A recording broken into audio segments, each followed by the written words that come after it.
I was born in Kentucky, in Louisville, Kentucky, and raised in Elizabethtown, Kentucky.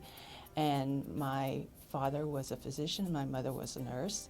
My mother raised my three brothers and I until she was able to go to the office and help my father.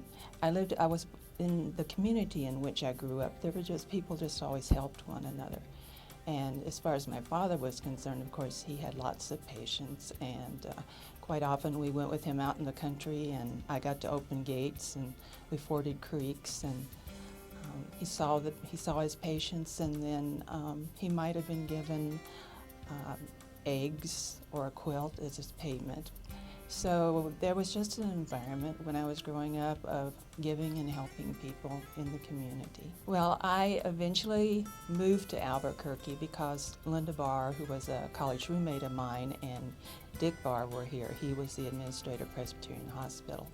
He invited me to come here and apply for a job, which I did, and I worked 2 years at Presbyterian, and then he and Louis Saavedra, who was the then head of Albuquerque Technical Vocational Institute, which is now CNM, they suggested that I apply for a job as to take over or to put together, actually. There were several health programs that needed to be put together into a department, and so I was asked to be the Dean of Health Occupations. I had been a nurse at Presbyterian, so my nursing background was very helpful.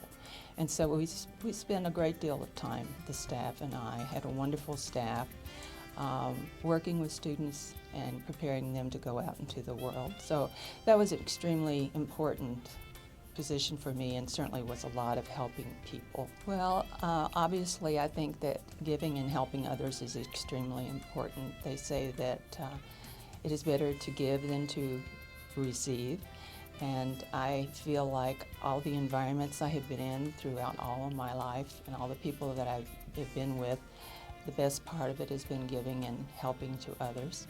And therefore, to my grandnieces and nephews and to others, I would say, make that part of your life, because even though you are giving, you are always receiving in great abundance.